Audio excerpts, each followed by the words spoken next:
우리가 지지난주에 이렇게 함께 나눴던 말씀이죠. 시편 23편 6절 말씀을 한 번 더 살피는 시간 갖겠습니다.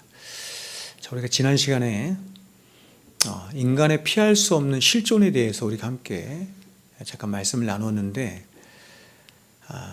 그 주제에 관해서는 제가 나중에 여러 시간을 좀 할애해서 함께 좀 말씀을 좀 나누도록 하겠습니다. 모든 인간이 가지고 있는 피할 수 없는 한 가지 실존이 뭐냐면, 그것은 뭐냐면 불안과 염려와 두려움이라는 것입니다.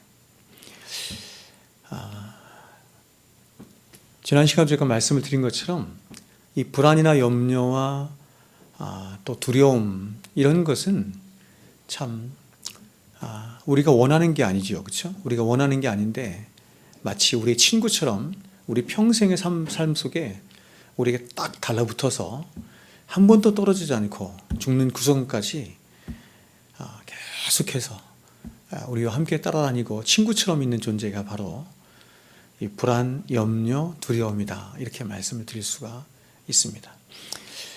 그런데 성경은 이러한 인간이 피할 수 없는 실존, 이 불안과 염려와 두려움이 외부로부터 오는 것이 아니고 인간 내면에 있는 것으로부터 오는데, 그 인간 내면에 이러한 것들을 이렇게 불러일으키는 공장이 있다는 겁니다. 그게 뭐냐면 바로 죄인데, 특별히 어떤 죄를 말하는 거냐면 자기중심성의 죄, 자기애다, 이렇게 말한다는 것입니다. 그러니까 인간 안에 있는 자기애 혹은 자기중심성의 죄로 말미암아서 사람은 불안할 수밖에 없고 염려와 두려움으로 가득한 인생을 살 수밖에 없다, 이렇게 말하는 거죠. 그러므로 인간이 이러한 인간 자신의 비참한 실존인 이 불안과 또 염려와 근심과 두려움으로부터 해방받을 수 있는 길은 두 가지인데, 성경이 말씀하고 있는 해결책이 두 가지라는 얘기입니다. 세상 사람들은 절대 그렇게 얘기 안 하죠.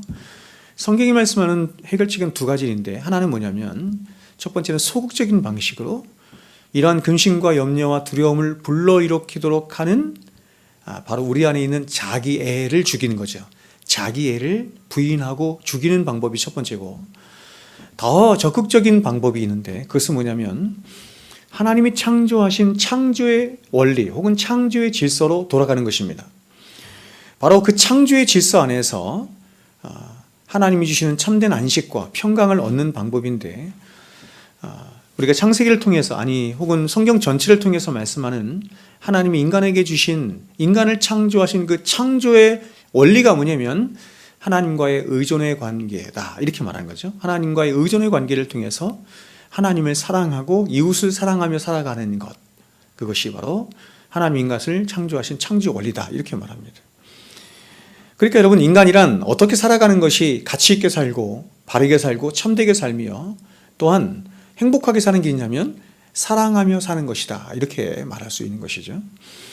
다시 말해, 먼저는 하나님이 과연 누구이신지를 알 뿐만 아니라 또한 자신이 하나님 앞에서 누구인지를 진짜로 알아서, 그래서 그 하나님과의 절대 의존 관계 가운데 오직 그 하나님 한 분만 의지하고 하나님 한 분만 사랑하며 살아갈 때 인간은 비로소 자신 안에 있는 죄로 말미암은 불안, 염려, 두려움을 쫓아낼 수 있고, 비로소 이 세상이 알 수도 줄 수도 없는 그런 하늘로부터 부어주시는 참된 안식과 평강을 누리며 살아가게 된다, 이렇게 말하는 것입니다.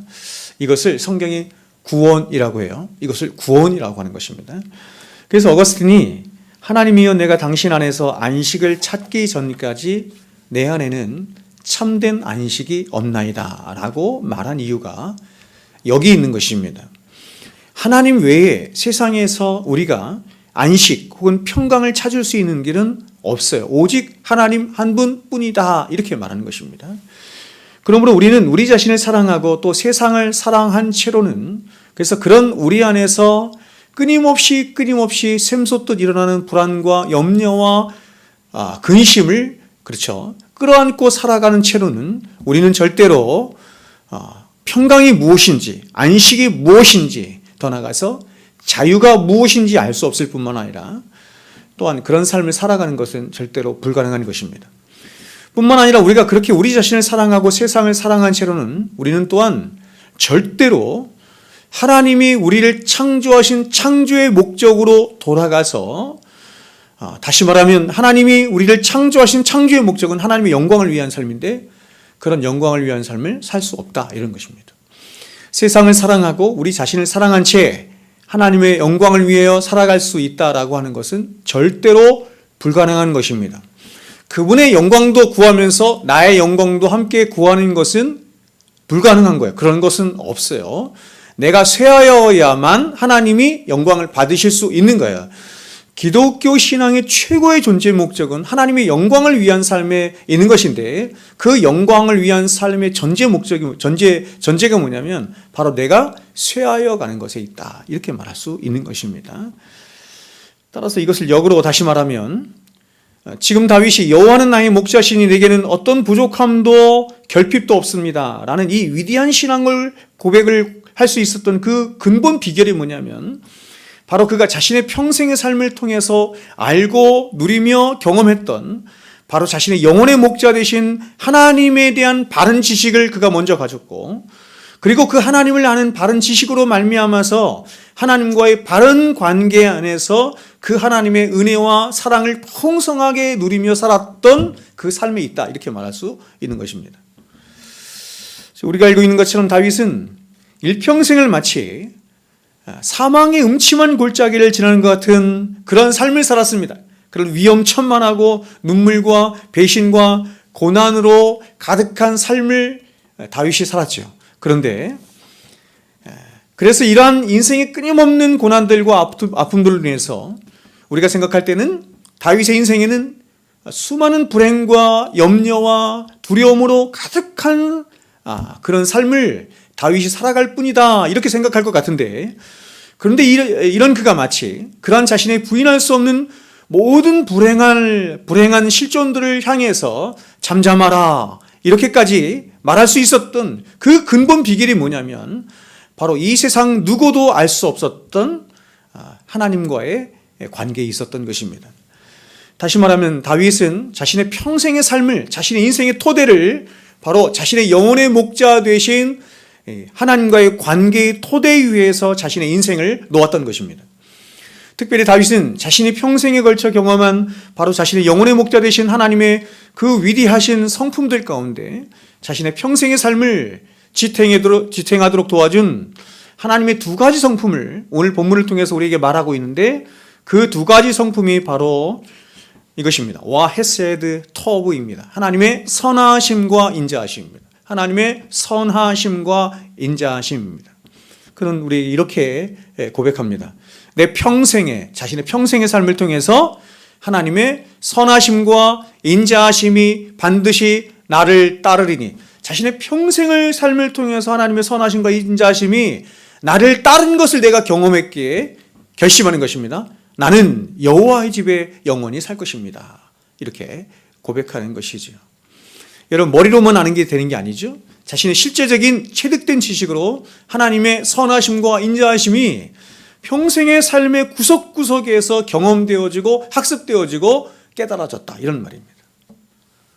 다윗은 자신의 평생의 삶에서 그가 즐거웠을 때나 괴로웠을 때나 또 기뻤을 때나 슬펐을 때나 그리고 형통했을 때나 고난이 찾아왔을 때나 그는 그 모든 순간순간마다 자신과 함께 하신 하나님의 선하시고 또 인자하신 그 성품을 그가 경험했던 것입니다.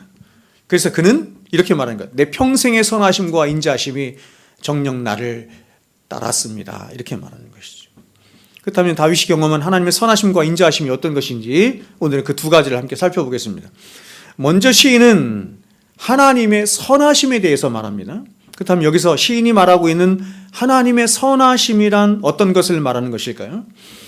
여러분, 성경이 말씀하는 선은 단지 우리의 미래의 삶에 대한 우리 자신의 어떤 만족 혹은 우리의 뜻과 생각대로 움직여주기를 바라는 바로 하나님이 주시는 어떤 축복에 대한 보증 같은 것을 선이라 이렇게 말하지 않습니다. 오늘날 많은 사람들은 선을 이렇게 자기 중심성 안에서 정의하고 그렇게 말합니다. 그러나 여러분, 성경이 말씀하는 선은 이런 것입니다. 하나님의 존재적 속성이자 창조에 부합된 원리로 하나님의 뜻과 목적이 그 존재 가운데 그대로 투영되고 드러난 어떤 상태를 선 이렇게 말을 해요. 이게 토부거든요. 근데 사람들은 이러한 선을 자기중심적인 선의 개념으로 바꾸어서 자신의 인생은 자기 마음대로 그려나갈 테니 하나님은 그러한 자신을 도와주시는 분으로만 계시십시오 이렇게 요청하는 것입니다. 그래서 그렇게 하나님이 자신을 도와주시는 하나님으로 계실 때 사람들은 그 하나님을 향해서 내가 믿는 하나님은 선하신 하나님이야 이렇게 말하고, 또 그렇게 자신이 원하는 대로 인생의 그림이 그려질 때 이것이 바로 선한 것이야, 내 인생은 참으로 선하구나 이렇게 말한다는 것입니다. 그래서 우리는 하나님을 믿는다고 하면서도, 혹은 눈물 콧물 다 흘려가면서 하나님을 사랑한다고 하면서도, 하나님이 우리를 향해서 내가 너를 통해서 내 뜻을 이루리라, 내가 너를 띠띠우고 너를 내가 원치 아니하는 곳으로 내가 데려가리라 하면 사람들은 화들짝 놀라하면서 이렇게 말하는 것입니다. 주님, 주께서 제 삶으로 당신의 뜻을 이루신다고 하면 내 인생은 어디에 있는 것입니까? 존 메가더의 그쵸? 그 하나님의 뜻이라고 하는 책 챕터 1에서 말하는 것처럼, 마치 사람들은 하나님을 믿긴 하는데, 믿기는 믿는데 이렇게 한 다리만 걸쳐놨는데 그 하나님을 굉장히 불신하는 거죠. 어떤 불신을 하냐면 이분이 나의 인생의 즐거움을 빼앗아갈 조이킬러시다 이렇게 하나님을 그런 식으로 대하는 것입니다. 그래서 한쪽은 세상에 걸쳐놓고 한쪽은 하나님 앞에 걸쳐놓고 구원은 받아야 되니까. 그래서 하나님을 너무 지나치게 안 믿고자 하는 거예요. 너무 지나치게 믿으면 하나님이 나를 내가 원치 않은 곳으로 데려갈까 염려하는 것이죠.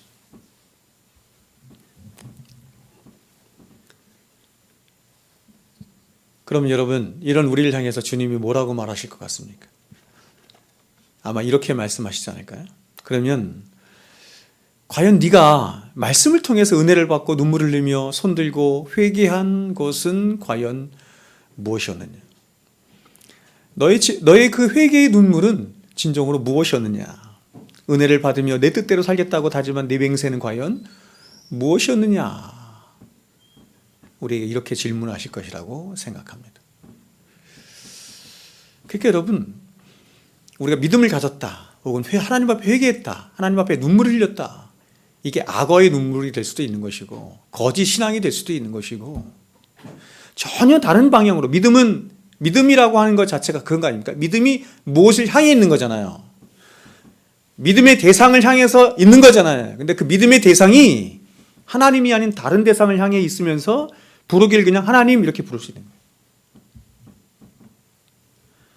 오늘날 얼마나 많은 그리스도인이라고 하는 사람들이 하나님의 구원을 헐값으로 바꾸고 졸렬한 방법으로 복음을 왜곡시켜서 자신의 이기적인 신앙을 정당화하는지 모르겠습니다. 그러나 여러분, 이러한 신앙은 무지와 자기의 욕망을 버리지 못한 채 살아가는 그런 이기적이고 자기중심적인 거짓된 신앙일 뿐이요, 또 그런 삶에 박수를 치는 사단의 합작품일 뿐인 것입니다. 여러분, 성경이 말씀하는 선이란 인간이 지니고 있는 어떤 성품이나 어떤 개념을 말하는 게 절대로 아니에요. 인간들이 합의하여 만들어낸 어떤 자신들이 원하는 혹은 자신들이 기뻐하는 그런 개념을 선이라고 말하는 게 아니에요. 성경이 말씀하는 선, 토브는 철저하게 하나님께 속한 것으로 하나님의 속성, 존재적 속성 가운데 하나님의 뜻과 하나님의 목적대로 존재하는 어떤 상태를 하나님이 선 이렇게 말하는, 그러니까 토브 이렇게 말하는 것이죠. 또 그렇게 하나님의 선 가운데 일이 이루어지고 성취되어 가는 것을 하나님이 선함 이렇게 말하는 거예요. 그래서 인간을 향한 하나님의 가장 큰 뜻이, 우리 하나님의 뜻 이제 조금 배웠죠. 그리고 이제 이걸 좀 더 구체적으로 배울 텐데, 존 메가더 목사님이 하나님의 뜻, 그렇죠? 6가지 중에서 하나님의 가장 큰 뜻이 무엇이었어요? 첫 번째 뜻이 무엇이었어요? 하나님의 모든 뜻 중에서 최고의 뜻이 뭐예요? 설교 시간을 말씀드려요. 하나님의 여러 가지 뜻이 있죠. 우리를 향하신 뜻이 있죠. 근데 그 많은 뜻 중에서 최고의 뜻이 뭐예요? 그 모든 것을 포괄하는 하나님의 가장 큰 뜻이 뭐예요? 구원받는 거예요. 우리가 구원받는 거예요. 그러니까 하나님, 우리 인간을 향한 하나님의 가장 큰 뜻이 뭐냐면 인간이 구원에 있기 때문에 하나님은 당신의 선하심을 보세요. 당신의 선하심을 뭘 통해서 가장 선명하게 드러나시냐면 인간을 구원하시는 구속의 역사를 통해서 하나님의 선하심이 찬란하게 드러나는 거예요. 그러니까 여러분, 인간을 구원하시는 구속의 역사가 만일 없었다고 한다면 하나님의 그 선이 이렇게 찬란하게 드러나는 데는 부족함이 있는 거예요. 그래서 로마서 8장 28절에서 모든 것을 합력하여 선을 이루신다는 말은 다른 말이 아니라 바로 하나님이 우리 인생 가운데 있어지는 모든 일들을 통해서 하나님이 이루시기를 원하는 그 궁극적인 목적, 바로 선이거든요. 선이라고 해요. 그 선을 다른 말로 우리의 구원이라고 해요. 우리의 구원을 이루어 가신다. 우리의 선을 이루어 가신다. 이러는 것이죠.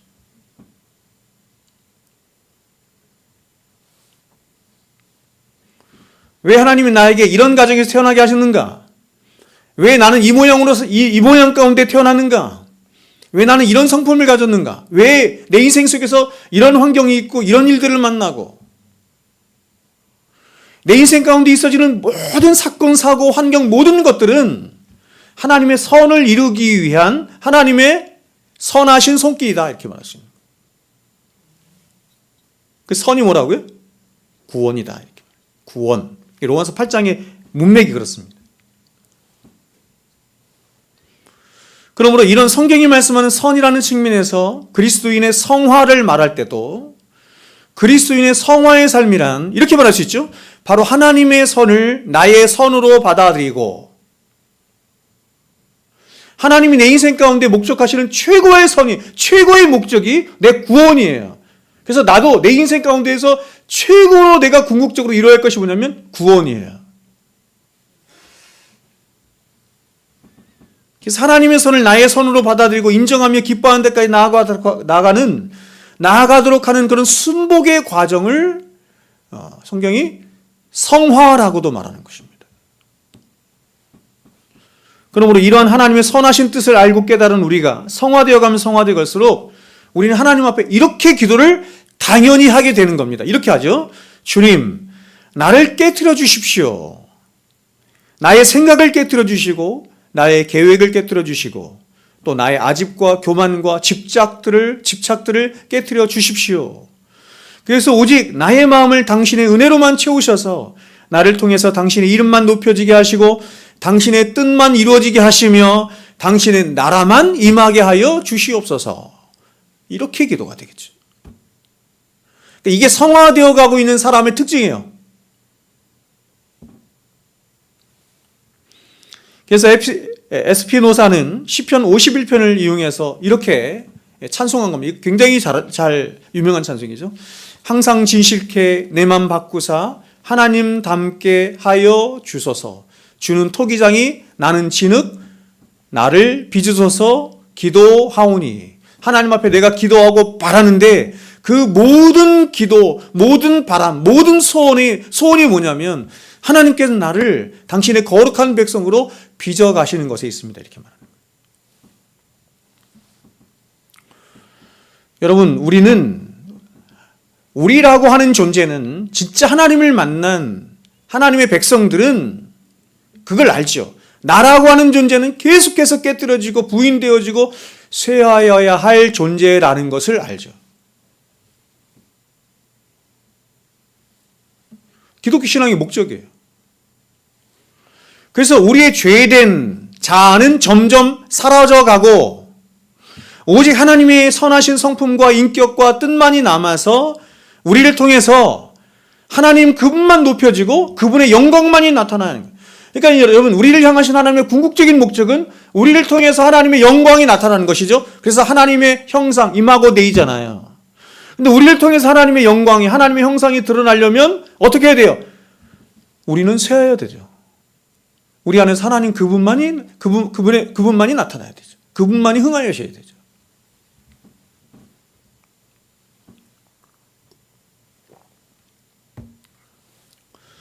여러분, 어떤 사람이 진정 하나님의 영광을 즐거워하고 그 영광을 바라보고 그 영광을 위하여 살 수 있는 자입니까?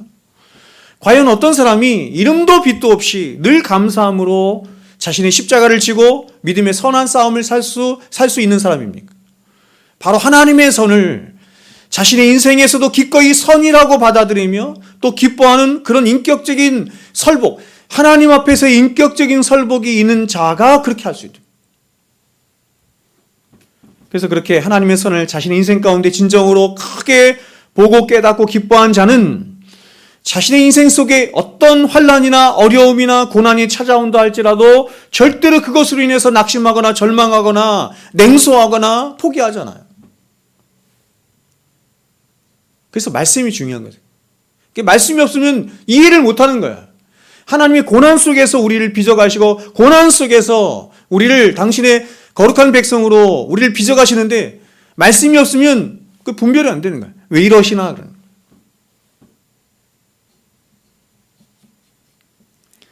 하나님의 선을 자신의 선으로 받아들이는 사람은 자신의 인생을 바라보는 관점이 다른 거예요. 자신의 인생 속에 특별히 불어오는 어떤 고난이나 환난이나 이런 것들을 바라보고 이해하고 해석하는 게 달라지는 거예요. 왜냐하면 하나님의 선을 나의 선으로 받아들이는 자는 자신의 인생 가운데 불어오는 어떤 환난이나 어려움도 그런 것들이 결코 자신을 죽이게 하거나 망하게 하는 것이 아니라는 사실을 확신할 뿐만 아니라 더 나아가서 하나님은 그런 모든 것들을 통하여 그런 모든 것들을 합력하여 내 안에서 선, 구원을 이루어 가시는 분이시라는 것을 확신하기 때문이죠. 사도 바울은 그렇게 하나님의 선하신 손길로 자신이 날마다 지어져가는 모습을 보며 그는 이렇게 말을 한 거죠. 고린도후서 4장 16절에 그러므로 우리가 낙심하지 아니하노니 우리를 낙심하게 할 만한 일들이 너무 많아요. 사도 바울이 고린도후서에서 말씀하는 것처럼 우겨싸임을 당하여도 이러잖아요. 여러분 우겨싸임을 당하는 환경 가운데 있어 봤습니까? 사방이 다 막혀 있는 거잖아요. 앞으로 가도 뒤로 가도 옆을 봐도 어딜 봐도 이게 살아날 구멍이 없는 것 같은 건 우겨싸임을 당한 것 같은 상황. 그럼에도 불구하고 이렇게 얘기합니다. 그럼에도 불구하고 우리가 낙심하지 아니하노니. 왜냐하면 이러한 모든 일을 통해서 이렇게 말하는 겁니다. 겉사람은 후패하여 가지만 우리의 속은 날로 새롭게 될 것이기 때문이다. 이렇게 말합니다.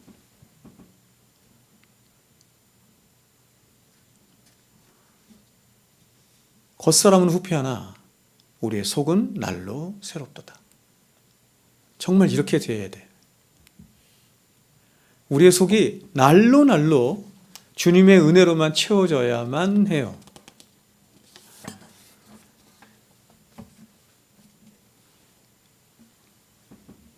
제가 이해할 수 없는 것들 중에 하나가 뭐냐면 굉장히 많은 그리스도인이라고 하는 사람들이 시간이 가면 갈수록 점점 자기 자아가 커져가는 것이. 도대체 저건 뭘까? 이런 생각이 듭니다. 목사들 중에서도 특별히 장로 이런 사람들 중에서 자기 의가 점점 충만해져 가고 자기 의가 커져가는. 저게 뭘까? 생각하는 것이죠.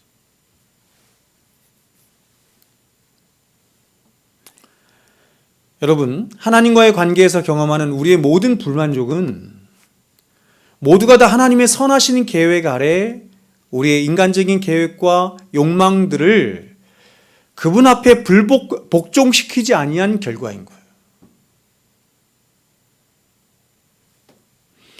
우리의 욕망이 만들어낸 인간적인 계획과 뜻과 우리가 바라는 것들이 하나님의 뜻에 순종되지 않을 때 그것이 무엇으로 나타나냐면 불만족으로 나타납니다. 즉 하나님의 뜻과 나의 뜻이 평행선을 이루고 하나님의 선과 나의 선이 평행선을 이룰 때 우리는 우리의 영혼의 헛된 욕망이 불러온 불만족에 의해서 괴로워하게 되고 또 그렇게 불만족하며 살아가는 동안 우리는 우리의 뜻대로 이루어지지 않은 우리의 삶과 미래를 바라보면서 끝없는 뭐가 생겨요? 불안과 염려와 두려움이 생기는 거예요. 결국 여러분 제가 지금 굉장히 장황하게 얘기했지만 한마디로 말하면 뭐예요? 자기 애 때문에 생긴다. 자기 애. 자기를 사랑하는 것 때문에. 하나님보다 자기를 사랑하고 하나님의 뜻보다 자기 뜻을 더 중요하게 생각하고 하나님의 나라보다 자기 나라, 자기 인생, 이걸 더 중요하게 생각하는 거예요. 그래서 그러한 자신의 뜻이, 자신의 계획이, 자신의 원함이 때로는 이렇게도 말할 수 있죠. 하나님의 뜻에, 하나님의 계획에 막혀서 이루어지지 않을 때 그것 때문에 사람들은 불안해하고 염려하고 힘들어한다는 거예요.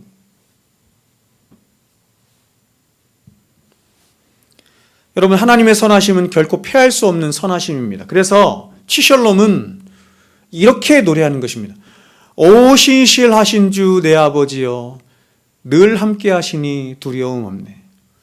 그 사랑 변찮고 날 지키시며 어제나 오늘이 한결같죠. 오 신실하신 주, 오 신실하신 주, 날마다 자비를 베푸시며 일용할 모든 것 내려주시니 오 신실하신 주 나의 주. 사망의 음침한 골짜기를 지나는 것 같은 그런 어려운 때를 지나갈 때 우리는 주님이 신실하시나? 주님이 어디 가셨나? 그치? 우리 시편 찬송가에서도 우리가 찬송하는 것처럼 내가 어리석다 이렇게 얘기하잖아요. 나중에는 어리석다 이렇게.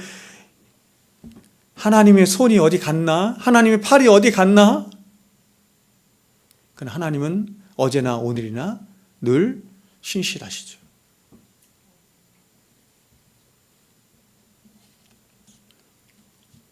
참 이런 믿음을 갖기가 어렵다, 이런 생각이 듭니다.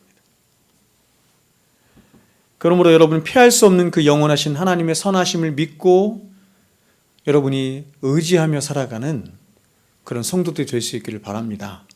그 믿음 안에서만이 우리의 모든 두려움과 염려는 사라지고 위로부터 모시는 참된 평강과 안식과 자유함을 누릴 수가 있는 것입니다.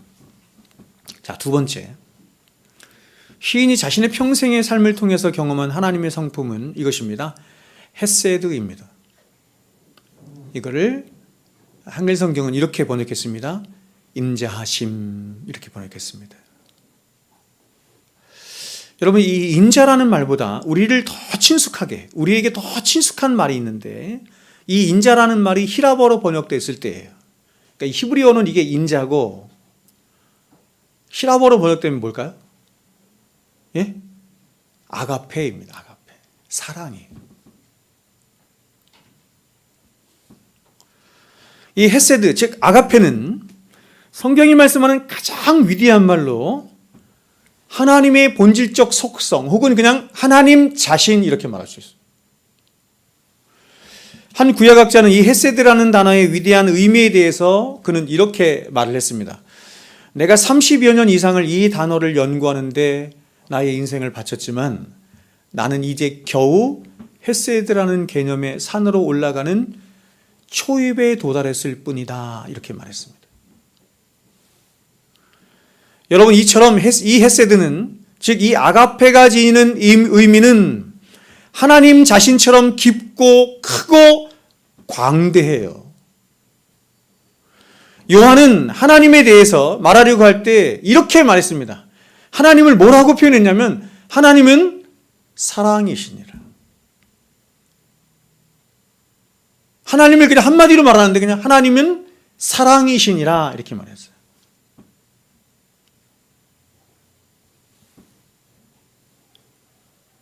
이 아가페는 하나님의 본질과 성품을 이야기하는 가장 핵심적인 단어가 바로 아가페입니다. 여러분, 이러한 하나님의 헤세드의 사랑은 온 우주와 피조물 안에 충만하게 나타나 있다, 이렇게 말할 수 있어요. 온 우주 만물 안에 뭐가 배어있냐면 하나님의 신성의 능력이 충만한 것이 배어있는데 그 신성의 능력에 충만한 것의 핵심이 뭐냐면 하나님의 사랑이다, 이렇게 말합니다. 선인이든 악인이든 이 하나님의 사랑에서 멀어져 있는 사람은 한 사람도 없고 이 사랑의 혜택을 받지 않는 사람은 한 사람도 없어요.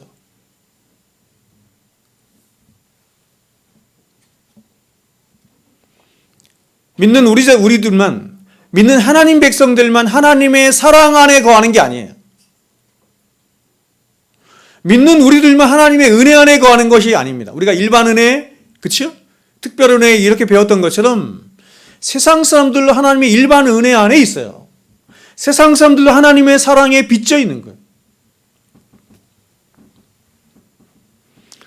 그러나 오늘 시인이 말하고 있는 이 헤세드의 사랑은 하나님과 그분의 백성들 간의 언약 관계 안에서만, 특별한 언약 관계 안에서만 경험할 수 있는 굉장히 독특하고 특별한 사랑을 말하는 것으로, 이 사랑의 가장 중요한 기초가 뭐냐면 하나님의 긍휼하심입니다. 그러므로 지금 시인이 나의 평생에 하나님의 인자하심이 정녕 나를 따르리니 라고 할 때 시인은 이 하나님의 여러 속성 중에서 뭘 먼저 생각하고 있냐면 하나님의 긍휼하심을 생각하고 있는 거예요. 여러분, 오늘 이 위대한 시편을 고백하고 있는 사람은 다윗입니다. 그렇다면 여러분이 알고 있는 다윗은 과연 어떤 사람입니까? 다윗은 그야말로 어떤 흠이나 점도 없이 오직 하나님이 기뻐하시는 삶만을 살아온 가장 거룩하고 가장 위대한, 그야말로 하나님의 사람입니까? 결코 그렇지 않다는 것을 우리는 알 수 있습니다. 그는 자신의 권력을 이용해서 간음죄와 살인죄까지 저지른 가장 파렴치한 인간으로 하나님 앞에 절대로 용서받을 수 없는 사람인 것입니다. 나단 선지자가 다윗에게 찾아와서 그의 죄를 지적했을 때 그는 자신에 대해서 말하는 것인지 모르고 그런 비유를 들은, 그런 이야기를 들었을 때 그놈을 당장 잡아들어서 죽여버려라, 이렇게 말할 정도로. 그래서 그는 나단 선지자의 이 책망을 통해서 그런 자신의 실체를 누구보다도 밝히 보았고 정확하게 보았기에 그는 자신이 하나님을 위하여 어떠한 위대한 일을 할 수 있는 사람이라고 절대 생각하지 않았어요. 오늘날 어떤 사람들은 하나님, 내가 여기 있습니다. 이사야 선생님이 얘기했던 것처럼 하나님, 내가 여기 있으니 나를 사용하여 주시옵소서라고 말하면서 너무나 쉽게 신학교를 가고 너무나 쉽게 하나님 앞에 나오는 사람들이 있는데, 그것은 성경이 말하는 게 아니에요.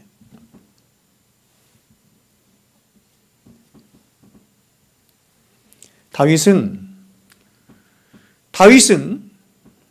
자신의 진짜 실체인, 자신의 욕망과 욕심을 위해서라면 누구라도 죽일 수 있는 그 자신의 실체를 본 다윗은 자신이라고 하는 자는 하나님을 위해서, 하나님의 영광을 위해서, 혹은 하나님 그분의 나라를 위해서 단 일도 보탬이 될 수 있는 사람이라고 여기지 않았어. 다른 사람보다 자신이 나은 것이 단 일도 있다고 여기지 않았습니다.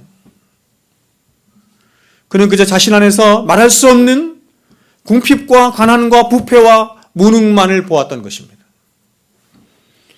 그래서 그는 이런 자신을 들고 하나님 앞에 나아가서 이렇게 고백하지 않을 수가 없었던 것입니다. 시편 51편인데 바로 이 51편이 나단 선지자의 책망을 들은 후에 하나님 앞에 나아가서 울며 회개한 내용을 담은 것이 시편 51편인데, 가장 먼저 그는 이렇게 고백합니다.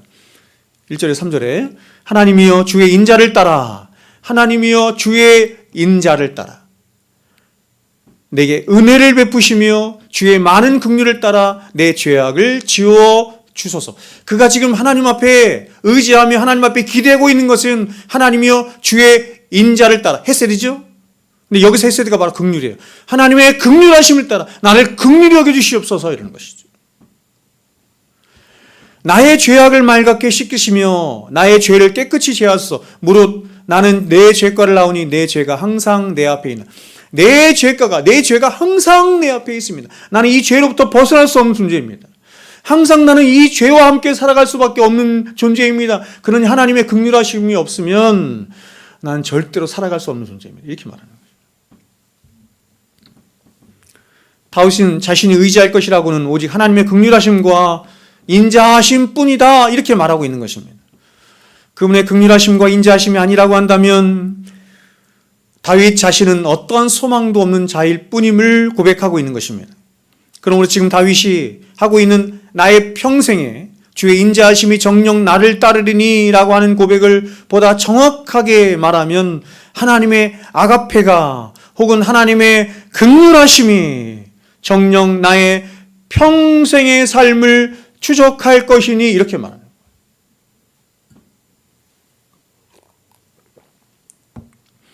그러므로 여러분, 지금 이 고백은 어떤 면에서 굉장히 뻔뻔한 고백인 거예요. 아까 시편 51편의 고백도 그렇고 이것도 굉장히 뻔뻔한 고백이죠. 왜 뻔뻔한 고백이냐면 이렇게 말합니다. 하나님, 무릇 나는 내 죄과를 나오니 내 죄가 항상 내 앞에 있습니다. 나는 항상 죄를 지으며 하나님 앞에 살아갈 수밖에 없는 그냥 죄인입니다. 죄 덩어리입니다. 그럼에도 불구하고 그 모든 죄과마다, 그 모든 죄의 자리마다 하나님의 긍휼하심이 끊임없이 나를 덮으시고 가리시고 용서하시고 나와 함께 하실 것을 나는 믿어요. 이렇게 뻔뻔하게 말하는 거죠.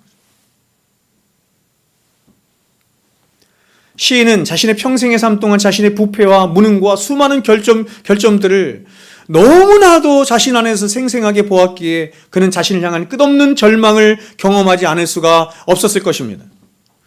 그러나 그럼에도 불구하고 그는 자신이 하나님의 선하신 목적을 따라서 자신은 날마다 지어져갈 것임을 확신하고 있었던 거예요. 그렇다면 여러분, 그러한 이유가 뭡니까? 그 근거가 무엇입니까? 그 이유는 바로 다윗 자신 안에서 하나님이 착한 일을 시작하셨다는 사실을 다윗이 잘 알고 있었기 때문입니다. 하나님의 언약 안에서 그 언약으로 말미암은 하나님의 위대한 사랑으로 말미암은 자신 안에서의 하나님의 착한 일이 시작되었다라고 하는 것을 안 거예요. 바로 자신을 사랑하신 하나님이 자신의 독생자까지도 아낌없이 내어주실 만큼 자신을 사랑하신 그 하나님이 자신 안에서 하나님 당신의 선하심과 인자하심으로 일하기 시작하셨을 뿐만 아니라 그분의 그 선하심과 인자하심이 자신의 평생의 삶 동안 함께 하실 것이라고 하는 것을 확신하였기 때문입니다.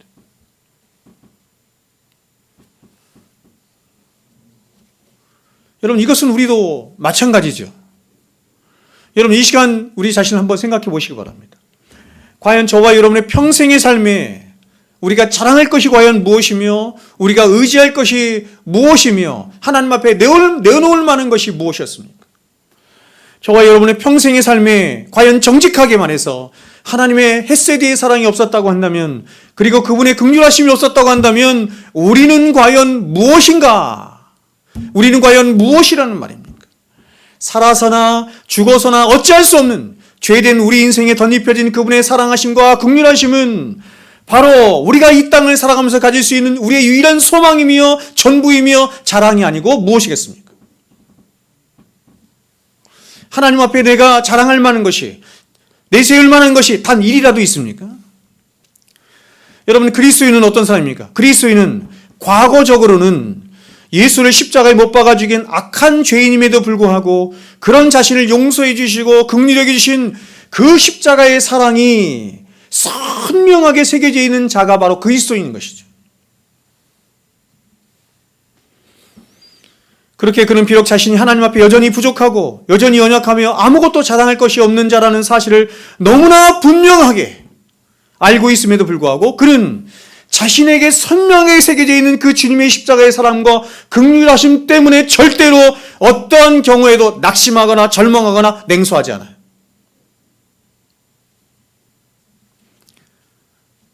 우리 자신의 자신 되는 것이 자신에게 있는 것이라고 한다면 사람은 100번이고 1000번이고 10,000번이고 인생을 살면서 절망하고 낙심하고 냉소했을 것이에요.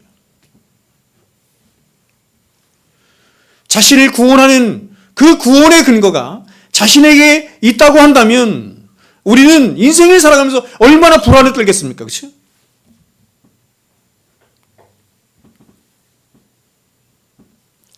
우리가 낙심하고 절망하고 좌절할 것이 얼마나 많이 있겠습니까? 그러나 그리스도인이 좌절하지 않고 낙심하지 않고 냉소하지 않고 절대적인 긍정의 힘을 가질 수 있는 것은, 그 긍정이 누구죠? 조엘 오스틴이 말하는 그런 긍정이 아니라 진짜 긍정을 가질 수 있는 이유는 뭐냐면 바로 자신 안에서 착한 일을 시작하신 그분이 예수 그리스도께서 다시 오실 그날까지 당신의 그 선, 우리의 구원을 이루실 것을 확신하고 있기 때문에 그런 것입니다. 그래서 여러분, 빌립보서에서도 사도 바울이 똑같이 얘기를 하죠. 너희 안에 착한 일을 시작하신 이가 그리스도 예수의 날까지 이루실 것을 내가 확신하노라. 여러분, 사도 바울이 빌립보 성도들을 볼 때 여러분 그들의 부족함과 연약함과 부패함과, 그렇죠? 그래서 자신을 절망케 하고 냉소케 할 만한 것들이 얼마나 많이 있었겠어요. 그럼에도 불구하고 그렇게 많이 자신을 절망스럽게 할 만한 많은 일들에도 불구하고 그는 절대로 낙심하거나 냉소하지 않고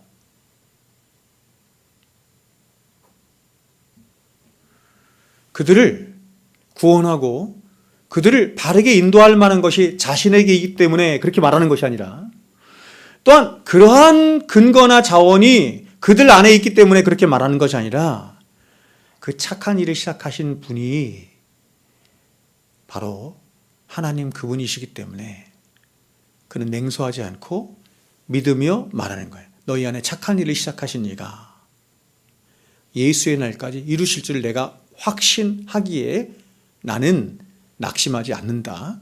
나는 절망하지 않는다. 이렇게 말합니다.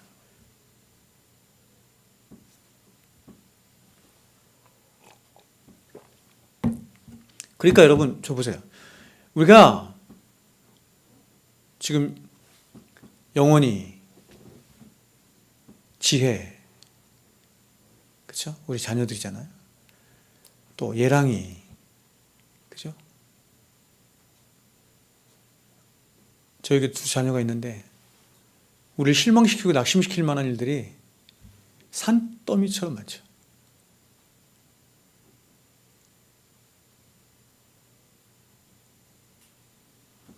제가 언젠가 한번 우리 바울이하고 사랑이를 이렇게 앉혀놓고 이렇게 얘기를 했어요. 걔네한테 이렇게 얘기를 했어요. 참, 하나님이 주신 너희들을 내가 지금까지 기르고 양육하면서 나는 얼마나 많이 절망하고 실망하고 낙심했는지 모른다. 어쩜 그럴 수 있을까? 그렇게 생각할 때가 너무나 많았다. 제가 애들이 없으니까 애들은 솔직히 얘기했어요. 그럼에도 불구하고 나는 너희들을 포기하지 않는다. 왜냐하면 너희들 안에 뭔가 선한 것이 있기 때문에 내가 그렇게 말하는 것이 아니고, 너희들이 그렇게 선으로 인도할 만한 어떤 자원이 내게 있기 때문에 그런 것이 아니고, 나는 참지도 못하는 사람이고 기다리지도 못하는 사람이지만 나는 너희 안에 착한 일을 시작하신 그분께서 예수 그리스도의 날까지 이루실 것을 내가 확신하기 때문에 그렇다. 이렇게 말했어요. 너희들이 아무리 나를 실망시키고 절망시킬 만한 많은 일들을 해도 절대로 포기하지 않겠다. 제가 이렇게 얘기하지만 그때는 굉장히 크게 있거든요. 강하게. 애들이 눈빛이 다르더라고요. 근데 그 말이 굉장히 애들에게 격려가 됐나 봐요. 애들이 격려가 되고 힘이 됐나 봐. 그리고 아이들도 뭘 아냐면 자신들이 너무 악하고 약하고 부족하다는 걸 아는 거야. 하나님이 너희들을 반드시 구원으로 인도하실 거야. 너희를 반드시 하나님의 선으로 이끄실 거야. 너희를 사랑하신 그 사랑으로 말미암아 그렇게 하실 거야. 근데 애들이 굉장히 힘이 됐나 보다. 격려가 됐나 보다. 그래서 우리가 자녀들을 향해서 기도할 때도 그런 기도가 필요한 거예요. 하나님, 제가 지금 제 눈으로 볼 때는 이렇게 절망스럽고 정말 기대할 만한 것이 아무것도 없는 그런 상황 같아 보이지만, 그럼에도 불구하고 하나님, 나는 믿습니다. 하나님께서 우리 영원히를 그랬는데 쳐다보지도 않네. 그리스도 예수의 날까지 하나님께서 인도하실 것을 나는 믿습니다. 그렇게 기도하는 것이죠. 하나님을 의탁함으로.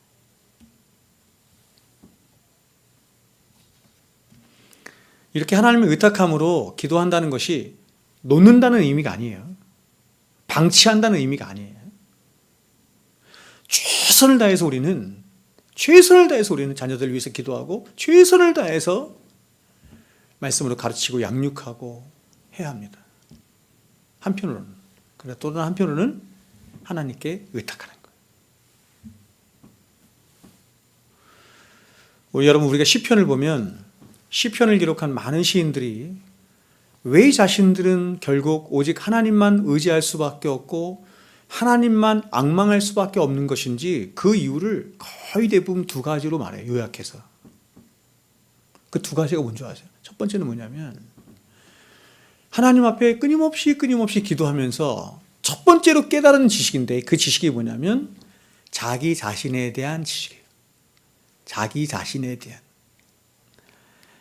나라고 하는 존재는 이렇게 비참하고 부패하고 무능한 인간이구나라고 하는 깨달음이에요. 이게 첫 번째.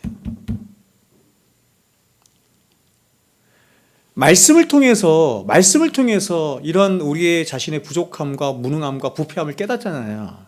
그렇죠? 근데 이게 삶으로 나가면 이게 또 잊혀지거든요. 또 잊혀지고 자꾸 자기 의가 나오거든요.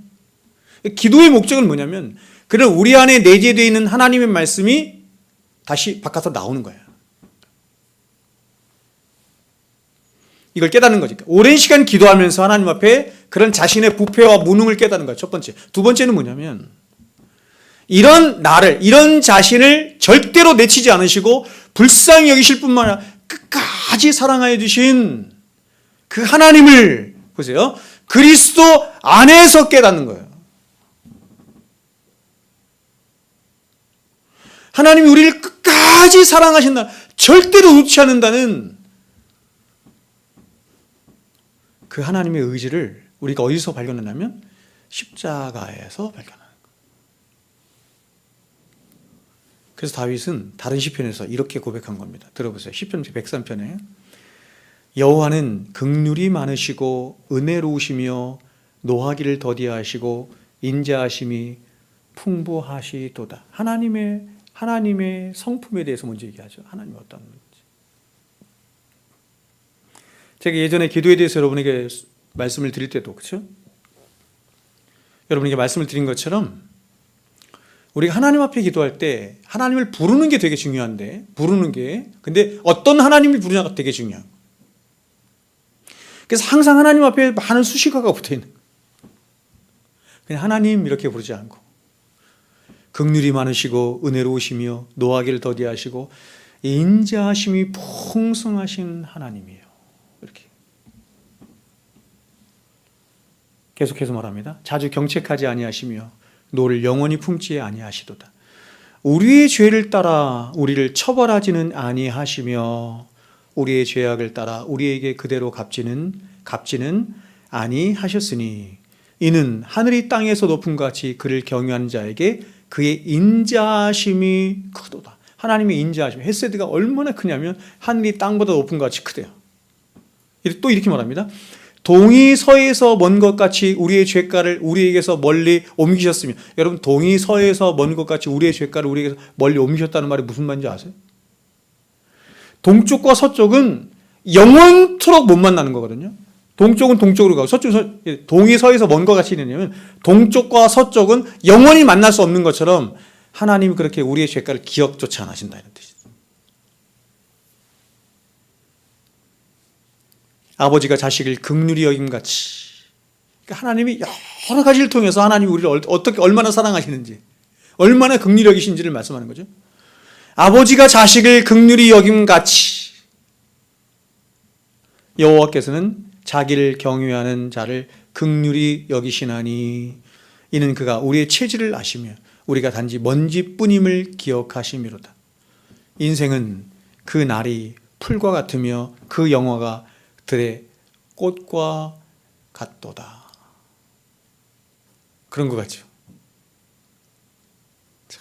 들의 꽃과 같은 그 영화 때문에 지금 온 나라가 난리가 났어. 총선, 그죠? 총선.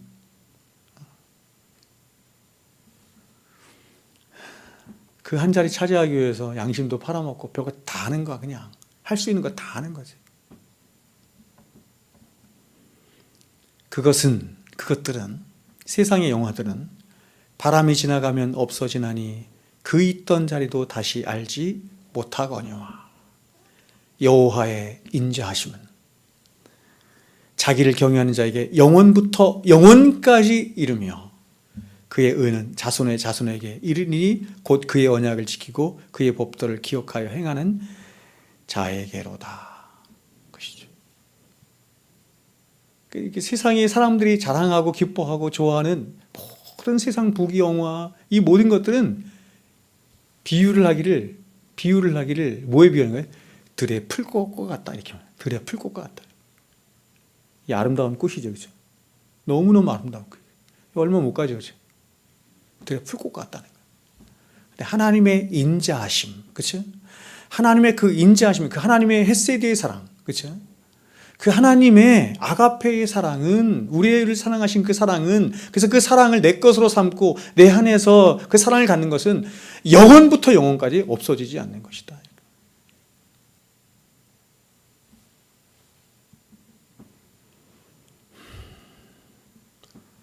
그러므로 여러분 우리가 이 땅에서 하나님을 향해서 손을 높이 들고 찬양하고 열정적으로 기도하고 몸 바쳐 헌신하는 일보다 가장 중요하고 앞서고 시급한 신앙의 일은 바로 하나님께 대한 인격적인 승복에 있는 거예요.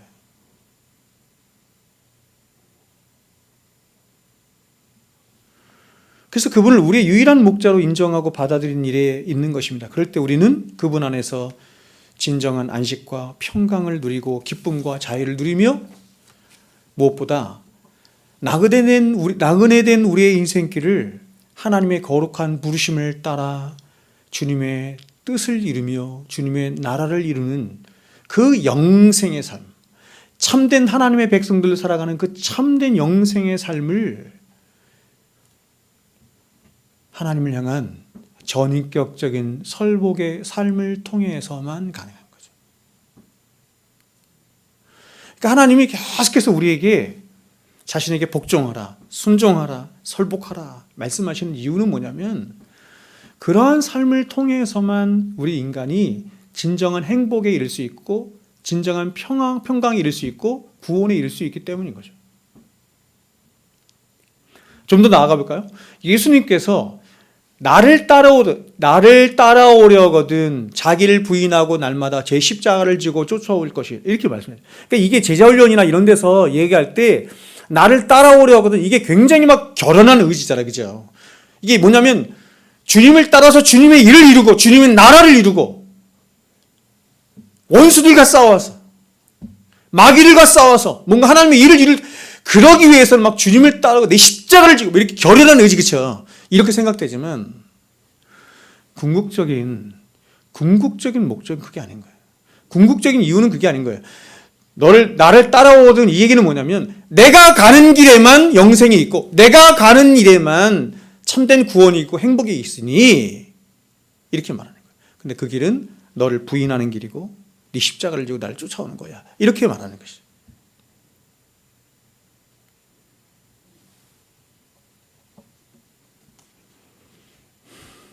여러분, 하나님이 우리를 향하신 예레미야에서 우리에게 이렇게 말해요. 내가 너희를 향한 생각은 뭐죠? 재앙이 아니요 평강이요. 저보다 성경을 더 많이 그 뭐라고 또? 미래의 소망을 주는 것이다. 보세요. 내가 너에게 주는 것은 재앙이 아니고 평강이래요. 그리고 미래의 소망을 주는 거예요. 그러니까 하나님은 더 궁극적인 먼 데까지 바라보시면서 말씀하는 거잖아요. 근데 여러분 놀랍게도 지금 그분이 하나님께서 그 말씀을 하시는 그 장면이 어떤 장면이냐면 이스라엘 백성들이 하나님의 징계를 받아서 바벨론으로 끌려가고 있는 상태예요. 바벨론으로 끌려가고 있는 징계를 받아서 지금 끌려가고 있는 자들을 향해서 말하기를 너희들 지금 이렇게 징계를 받고 있지, 이렇게 고난받고 있지, 이렇게 힘든 일 겪고 있지. 근데 있잖니 그 모든 일은 너에게 평안을 주기 위함이야. 장래의 소망을 주기 위함이야. 이렇게 말하고 있는 거예요.